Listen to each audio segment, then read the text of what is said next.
Math की book का जो हमारा पहला चैप्टर है उसका नाम है मछली उछली।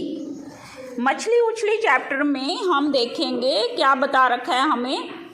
गहरे समुद्र में देखो प्यारी सी रंगीन मछलियाँ तैरती शांति से।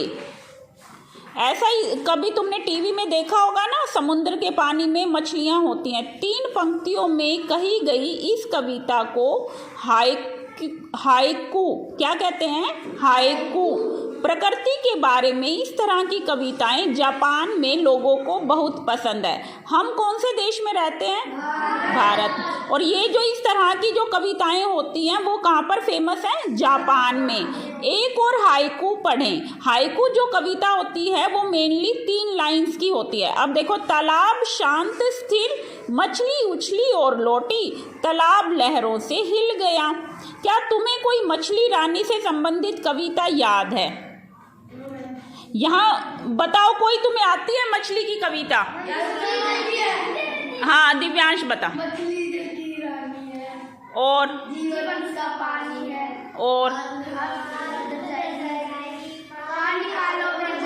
और इससे अलग किसी को कोई पोएम आती है मछली की? नहीं आती। चलो अब हम देखते हैं आगे क्या है। यहाँ बच्चों के बनाए गए मछलियों के कुछ चित्र दिखाए जा रहे हैं। जब तुम मछली के बारे में सोचते हो तब मछली की कौन सी आकृति तुम्हारे दिमाग में आती है?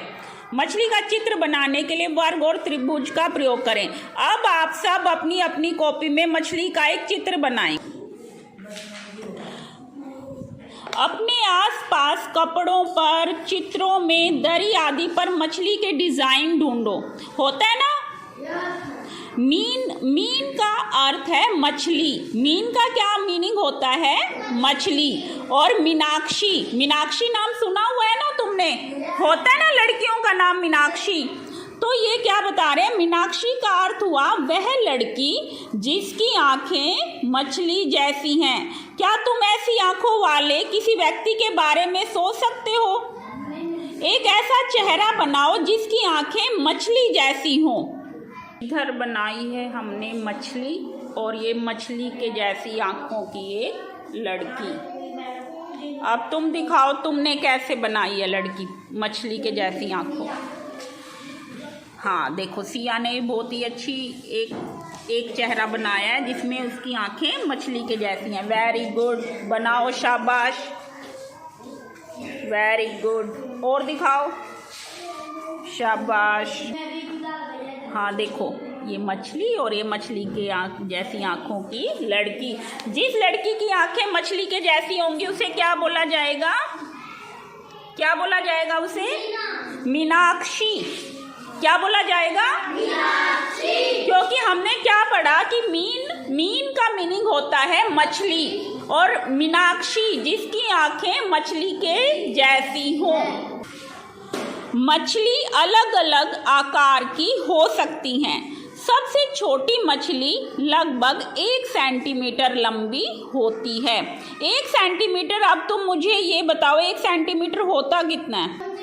कितना होता है? इतना छोटा सा। स्केल पे हम देखते हैं ना 1 सेंटीमीटर। अनमोल स्केल है तो निकाल के दिखाओ 1 सेंटीमीटर, मुझे बताओ कितना होता है पास आके।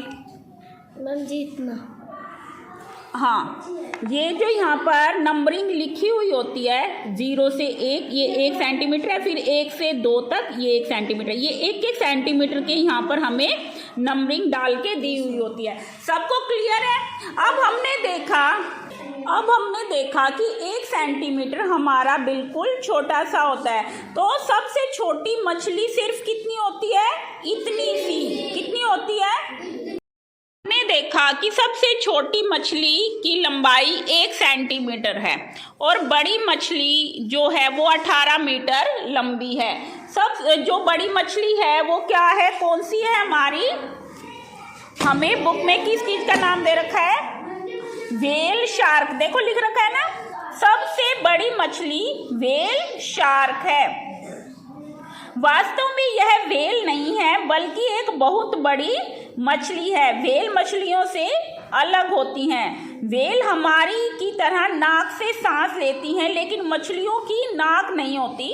वे पानी लेती हैं, हवा नहीं। व्हेल बच्चों को जन्म देती हैं, लेकिन मछली अंडे देती है। इनको बोला तो जाता है जैसे आपको लगेगा कि ये मछली है, लेकिन इन रियल ये मछलियों से अलग होती हैं, लेकिन आती ही उसी की कैटेगरी में। इनमें डिफरेंस देखो क्या क्या होता है। आपने देखा होगा जो मछली हैं, नॉर्मली जो मछली हैं वो क्या करती हैं, अंडे देती हैं, लेकिन जो व्हेल होती है वो क्या देती है, बच्चे। व्हेल शार्क बड़ी और खतरनाक दिखाई देती है पर किसी को नुकसान नहीं पहुंचाती। वे मनुष्य पर हमला नहीं करती। एक व्हेल शार्क 18 मीटर लंबी है। जरा सोचो यह कितनी लंबी होगी। अब तुम आइडिया लगाओ, तुम्हारी लंबाई लगभग कितनी होगी। अब मान लो सूरज को हम देखते हैं, सूरज खड़ा हो एक बार, सूरज आपके हिसाब से कितने मीटर लंबा है।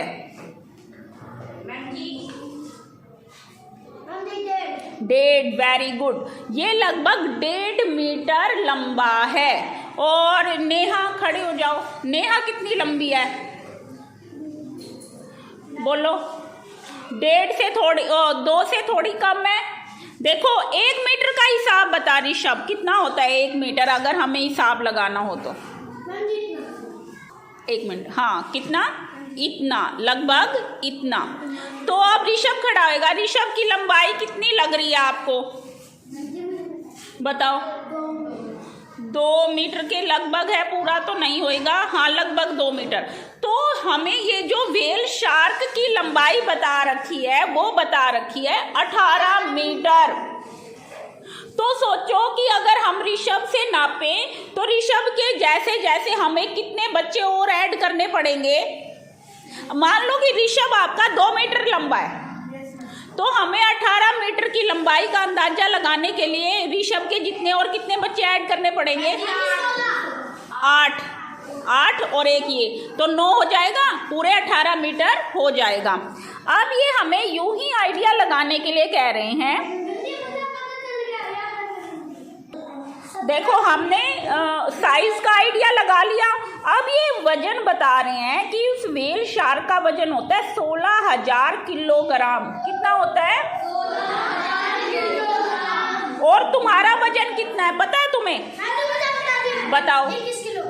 21 किलोग्राम। ग्वालिनी 28, 24। तो जैसे अब तुम देखो तुम्हारा है, किसी का 24 है, किसी का 28 है, 44, नेहा का 44। ये जो व्हेल शार्क हमें बताई गई है ये लगभग होती है 16,000 किलोग्राम, तुम्हारे वजन से बहुत ही ज्यादा। चलो हम ना पहले लंबाई का कंपैरिजन करते हैं। मान लो सबसे छोटी मछली हमारी 1 सेंटीमीटर और बड़ी मछली की लंबाई 18 मीटर। तो अब हमें ये देखना है कि बड़ी मछली छोटी मछली से कितने गुना बड़ी है। देखो ये सेंटीमीटर में दे रखा है आपको, इसको भी हम पहले सेंटीमीटर में ही बदलेंगे। 18 मीटर को जब हम सेंटीमीटर में बदलेंगे तो ये कितना हो जाएगा, कितना, जोर से बोलो, कितना हो जाएगा ये 800 सेंटीमीटर। कैसे होगा ये इतना, हमें पता है कि 1 मीटर में 100 सेंटीमीटर होते हैं, तो 18 मीटर में कितने सेंटीमीटर होंगे, 1800 सेंटीमीटर। ये हमने बदल दिया। अब हमारा ये छोटी मछली जो है वो 1 सेंटीमीटर की है, बड़ी मछली 1800 सेंटीमीटर की है। तो कहने की बात है बड़ी मछली इससे 1800 गुना ज़्यादा बड़ी है, 1800 गुना ज़्यादा बड़ी। ये तो बहुत ज़्यादा बड़ी होगी ना। देखो हमने ये पूरा टॉपिक समझा, इसमें देखो लगभग तुम सब बच्चे कितने वजन वजन के हो? 25 किलो के। अगर तुम्हारे के जैसे 12 बच्चों का वजन अगर हम करें तो हमारे पास 2 तरीके हैं वजन करने के। तुम बताओगे 12 बच्चों का वजन निकालने के लिए हमें क्या करना पड़ेगा? बताती।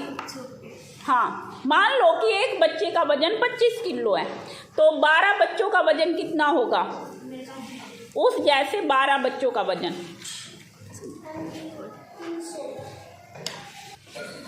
क्या तरीका है बताओ? या फिर 25 को जोड़ोगे। कितनी बार? 25 को कितनी बार जोड़ना पड़ेगा? 12 बार। 12 बार। और फिर गुना करो। किसको किससे गुना करना पड़ेगा? 25 से। किसको? 12 को। अगर मैं अब इसकी जगह ये कहूँ कि एक बच्चे का वजन है 25 किलो, उस जैसे 4 बच्चों का वजन कितना होगा? बता नेहा।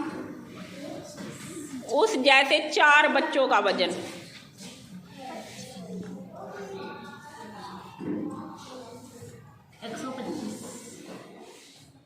25 का पहाड़ा 25 से कम 25। तूने नहीं, चलो 25 को किससे गुना किया है तुमने?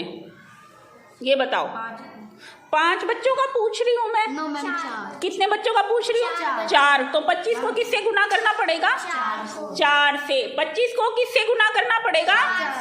4 से। 25 एकम 25, 25 किया 75, 25 चौका 100। तो 25 किलो अगर एक बच्चे का वजन है तो 4 बच्चों का वजन कितना हो जाएगा? 100 किलो। ये बात समझ में आ गई कि अगर तुम्हारा वजन लगभग 25 किलो है तो तुम जैसे 12 बच्चों का वजन हो जाएगा 300 किलो। अब बात निकल के आती है कि व्हेल शार्क का वजन तुम्हारे जैसे 12 बच्चों के कुल वजन से लगभग कितना ज़्यादा होगा? तो वो होगा लगभग 54 गुना।